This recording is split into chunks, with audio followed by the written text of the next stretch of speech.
Hola. Thanks for popping on another episode of Forbes Books Radio. I am Joe Partavilla, and we're going to get slightly political on this episode. What if I told you there was a conservative who wrote a book about clean energy, and it was pro-clean energy? Well, that's the subject of today's episode. Joining me today is the founder and CEO of Melink Corporation. He's also the author of the upcoming new book, Fusion Capitalism. His name is Steve Melink. Hey there, Steve. How are you?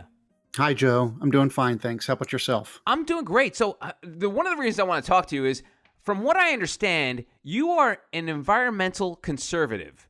So in a way, that's sort of like a unicorn. I've never heard of such a thing. It's one of those things lost in the woods. So explain how the fact that your sort of political motivations are conservative, but you believe in environmental causes. Well, I don't believe that there's any misalignment between traditional conservative values and clean energy. And I think it's only because of politics that we've allowed this kind of crisscrossing of notions that if you're conservative, you cannot be in support of the environment or clean energy. And I'm here to dispel that myth. We need to go back to our roots and understand that the root word of conservative is conserve. Conserve what? Well, conserve values, conserve resources. There's no greater resource available to ourselves than the natural resources, the natural world that we have, and the infinite clean energy source that is available to us from the sun. I think, maybe this all started around the year 2000 when Al Gore was running for president, and though he lost and then ventured into his passion, which is the study of climate change, that the natural recoil of the opposite party, the conservative party, was to say, oh, anything that Al Gore does is wrong. And, he's the butt of the joke that, he invented the internet and therefore he must be inventing climate change science. But the reality is that, that's no way for the conservative party to look at the science of climate change because of one person, the brand of one person, decide that it's a hoax, for example. It's more due to politics to oppose the party no matter what stand they take. And I think it's not an intellectually honest approach to the problem. And it's, in fact, damaging the conservative party's reputation in my mind that, more and more of the voters are recognizing climate change is a problem, looking at the data, looking at their own life experience of what's going on in the world out there.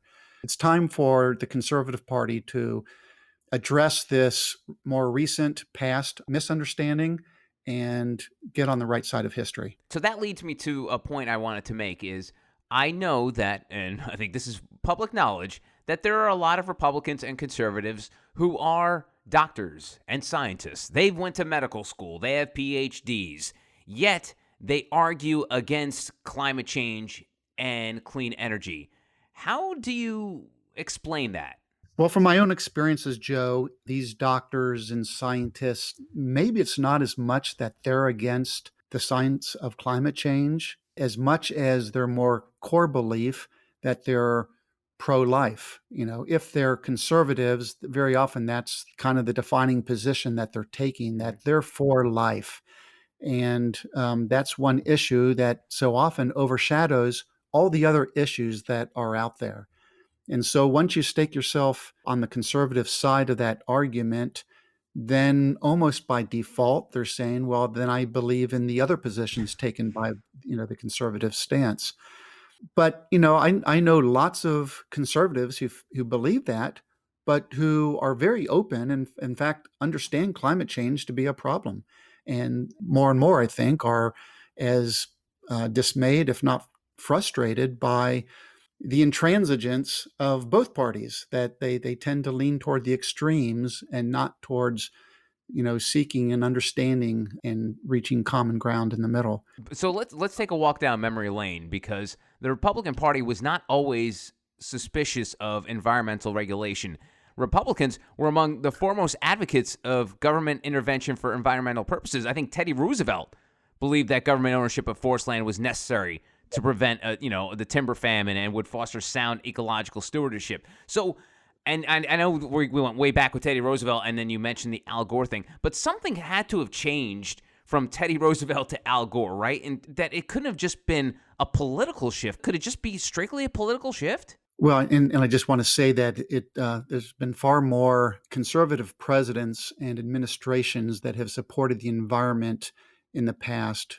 Beyond Teddy Roosevelt, you have Dwight Eisenhower, you have Ronald Reagan, you have George H.W. Bush, you have George W. Bush.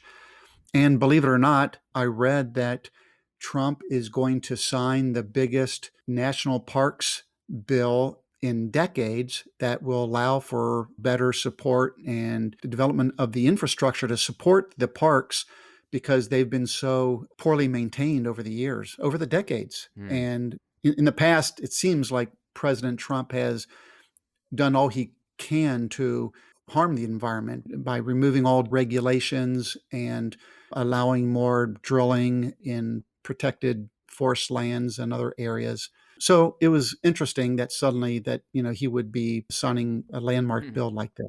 That's amazing. Well, I think, and you sort of touched upon it there. It almost seems like it all just comes down to regulatory constraints. Conservatives, Republicans don't want anything to infringe on business.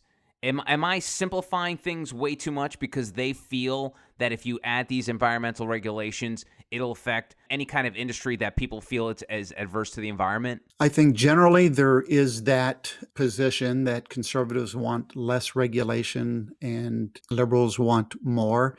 And there's a balance point to be reached, of course. But we have to make decisions that look beyond just 1 year or the immediate term or even within just our own lives. We need to be thinking about generations ahead. One of the biggest challenges of addressing climate change has been the reality that we've got a very entrenched industry in the fossil fuels industry.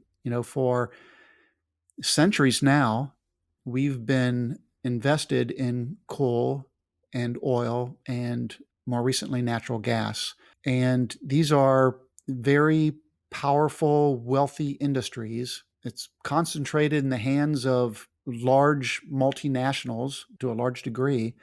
They wield their power in ways that startups cannot, whether it be by lobbying the federal government or state governments.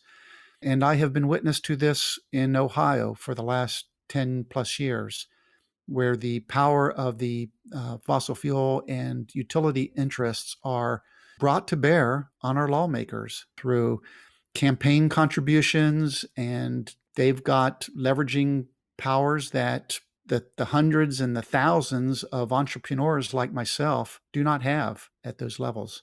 And so that's what makes the energy industry especially challenging when we're fighting against such huge behemoths. They're going to do everything they can to maintain their somewhat monopolistic powers because that's what they've enjoyed for many decades. And now, as we transition to a more deregulated environment, they don't want that competition. Historically, they've only been able to compete through legislation, but they're not well equipped to innovate in the marketplace. And we're just seeing the early signs of how they're not doing very well on that front as more and more companies are deciding to divest of fossil fuels and investing in clean energy technologies. Almost every day I'm reading about, a company like Apple, for example, announcing that it's going to go zero carbon by the year 2030. Let me stop you there. Can you explain that to me? Because as cool a headline as that is, and it reaps praise from many people, for lay people, what does that mean when a company pledges to go zero carbon? It means that they want to eliminate their carbon footprint. And what do I mean by that? It's by burning fossil fuels such as coal, oil, and natural gas. CO2 is released into the atmosphere. And this CO2 rises up into the atmosphere and creates this blanket around the globe.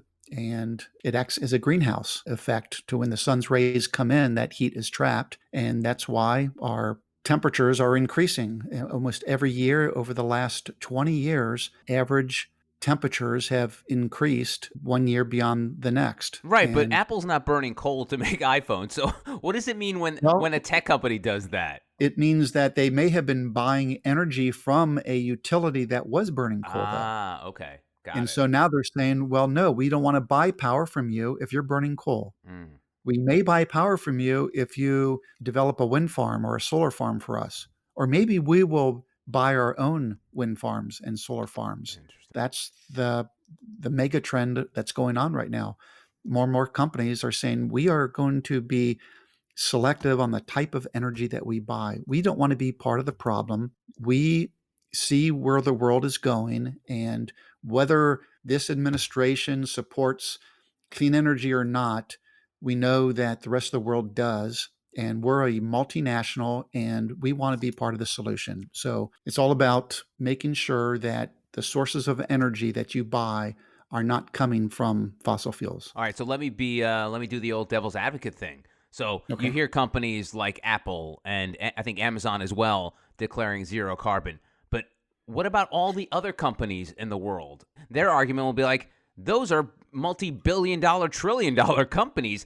They can afford to try this, but I can't. What's the argument to that? Well, the argument is, and that's the purpose of my book, we need to advance from a clean energy movement, which is currently underway. More and more companies are making these pledges Mm. and moving away from fossil fuel, but it's not yet a revolution. It's not yet an economic and technological revolution where everybody is deciding they need to start doing this now, not in 10 years, not in 20 years. We've seen technological revolutions, whether it be the flight age, the space age, the computer age, the internet age.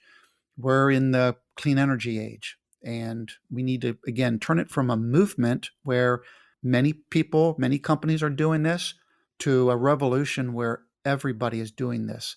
One of the points of my book is to challenge conservative lawmakers to understand that we can't be moving slow motion as a movement. Right now, the industry's kind of got one hand tied behind its back because the federal government and many state governments aren't in full support of this vision. Every citizen, every consumer can be smarter about how they source their energy. Maybe they can't put a solar array on their roof. Maybe they don't even have the financial means to do so. The average homeowner uses about 1,000 kilowatt hours per month at their home. If everybody demanded this of their utilities, and there is a slight premium for this clean energy at this current time, but is going down all the time. But if this slight premium on average is just a half a cent per kilowatt hour, that would amount to the price of a Starbucks coffee every month. Hmm.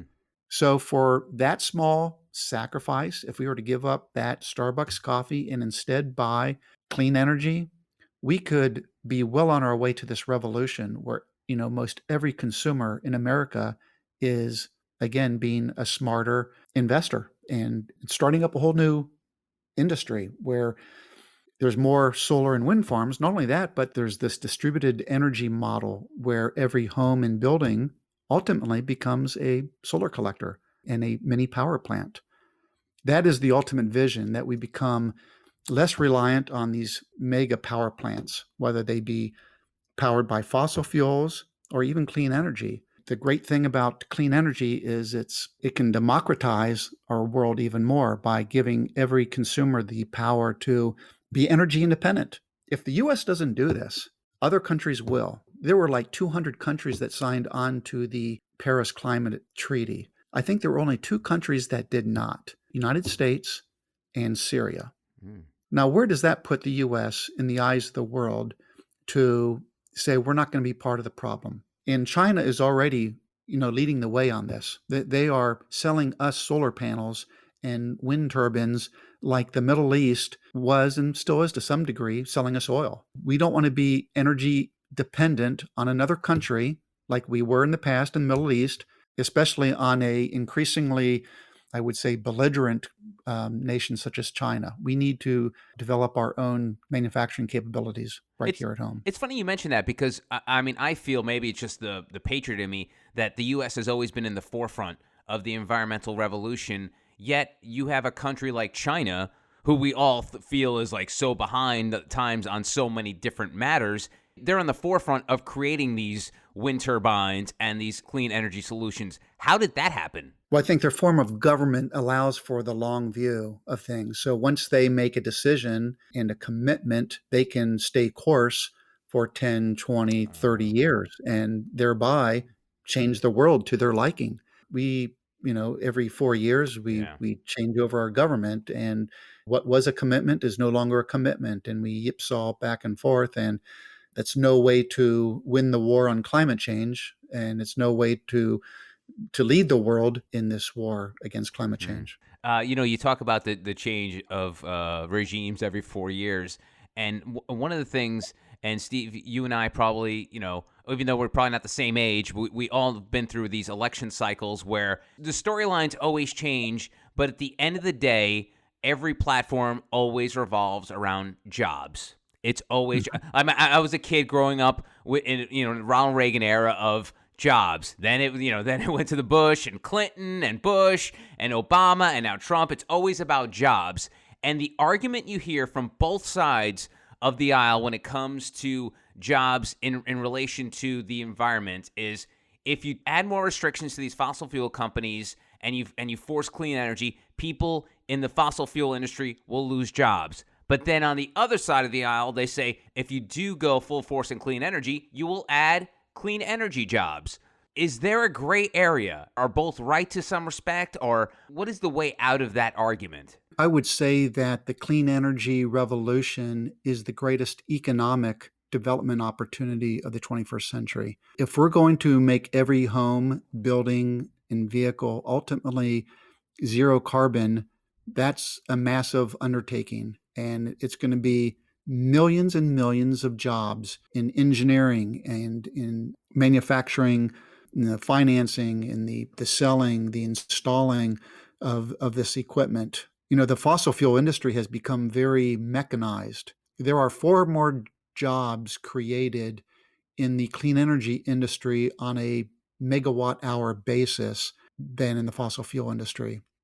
Think about the process of mining coal today. You've got massive equipment operated by maybe an individual, and he's digging the coal out of the ground, and it's being transported on barges, then burned at a coal-fired power plant. That there aren't the thousands of jobs available in that industry compared to clean energy. Yeah, but what do you say, Steve, to that one guy who does work in the coal mine, and you say, hey, listen, your job's extinct. Go find a job in clean energy.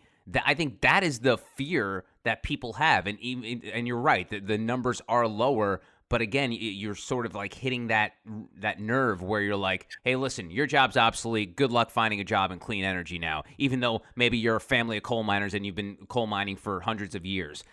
How do you explain to that Yeah. person that, hey, listen, we appreciate the work you've done, but we're going to have to eliminate that job and you're going to have to find something else to do? I think that's the price of progress, though, Joe. I think historically we've always seen where one industry rises and the other collapses. We don't have to just look at the fossil fuel industry to see that as technology has improved, companies that were once winners are now losers, Mhm. and people have to transition to the new age. I mean, we don't have people making fax machines anymore, do we? We don't have people making typewriters anymore. Mhm. We don't have people making old style telephones. That's the price of progress. And though it might be unfortunate that people have to retrain themselves and maybe even relocate, that is in the DNA of the American heritage. I mean, our country was founded in large part by immigrants who got up from the dire circumstances in which they were living and decided to pursue a better life. And they took ship across the Atlantic and they became entrepreneurs. And then they started to move west looking for land and for new opportunities. And gosh, our whole history is replete with that American entrepreneurial spirit of innovation and the work ethic kind of a thing. I hope that we don't lose our way and think that, well, we should, once we have a job, we should always have one without, stretching ourselves and continually improving. But that cold hard fact, what you just said about people don't make fax machines anymore, I think people on the left, or maybe the people who have environmental causes or clean energy causes, they are afraid to say that. I feel like if a politician who fights for clean energy were to say, "Hey, listen, people don't make fax machines anymore. Those people don't have any jobs. They moved on to something else. That is what you should do." Why don't you think they do that? Because you explaining that to me in the simplest of terms, maybe it could sound cold to someone, but the idea that there is some sort of evolution in every form. I come from the world of radio, and in the 90s, there were thousands of radio jobs, and now it's down to hundreds. So people get it. Why can't, politicians explain that the way you just did? Well, maybe because as a politician, they're dealing with 100 issues and they can never become an expert in one issue. And therefore, they never develop the arguments that might be necessary to sell something to their constituents. They're to a large degree, they're, I think, even followers of whoever is screaming the loudest. Yeah, there are some politicians who are leading the way with a vision and an agenda that inspire people and say, yes, I want to vote for this person or whatever. But I'm just guessing, Yeah. Joe, as to why they are not making that argument. I've had time to just focus on energy as my subject matter expertise. Hmm. And my book is full of those kind of arguments that conservatives shouldn't be beholden to the past so much that we can't improve and evolve and become better and more successful. I mean that's gosh, such a almost a horrible approach to take in life, that we can't innovate and use the American spirit of enterprise and of hard work to remain the number one superpower in the world. Okay. If we get lethargic and take our past success for granted, we'll no longer be that. All right. Well, before I let you go, and I apologize we didn't get into it deeper, but the book is called Fusion Capitalism. I know we've touched upon a lot of points in the book, but who is the book for? Well, the subtitle of the book is A Clean Energy Vision for Conservatives. My book is very targeted towards the one group of people who can do the most good for our country and the world at this point in time. And to get off this past looking view of the world, that because in the past we've invested in this other infrastructure and industries and have been, to be honest, brainwashed by them as a result as they try to hold on to their power, that we cannot look into the future. I like the expression by Wayne Gretzky, skate to where the puck is going. We're not skating to where the puck is going. We're standing still and we're looking at where the puck was, and we're saying that that's the future kind of a thing. So it's conservatives, and more specifically than conservatives, it's the lawmakers in our federal government and the state governments who can reverse course to the degree that they've said, "Oh, we know we need to stay invested in the decisions that we've made 10 years ago or 50 years ago, and instead think about where's the world going, and let's bet on where that puck is going." Hmm. Well, but you wouldn't mind if a liberal decided to pick up your book, though, right? That'd be okay? Well, absolutely. I can only assume that most liberal, and I'm not even sure I like the label, conservative liberal, because probably most people are somewhere in between. Yeah. And so it would give heart, I think, to anyone who is more progressive minded to read this book and say, yes, these are the thoughts I've had in the back of my mind, but I haven't put them into, I didn't know that I myself could put something into action. So often we tend to blame government when things aren't moving in the right direction. But we as Democrats, Republicans, moderates have a role to play in this. It's not just a government problem. It's a consumer problem just as much. So yes, I think it will hopefully turn thought leadership into actionable lifestyles. Everybody, for example, should be thinking about when they buy a car, they shouldn't be buying a car with an internal combustion engine. That's the technology of the past. The world is moving towards electric cars. Tesla is now the most valuable car company in the world by a long shot. What does that tell you about the future of transportation?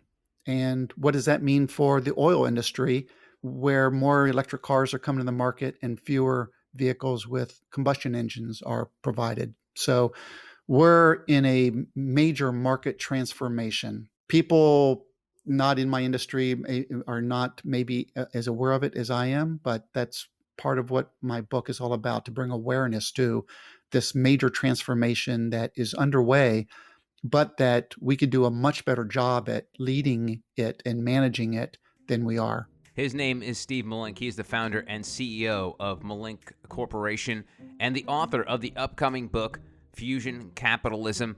Steve, thank you very much for the time. I mean, I could honestly talk to you all day about this stuff, so I appreciate you dumbing things down for me and explaining it to me in a way that I could understand everything fully. So thank you very much. Sure, Joe. My pleasure. Thank you. That's it for this edition of Forbes Books Radio, available every week and offering stories and knowledge from the world's top business thought leaders.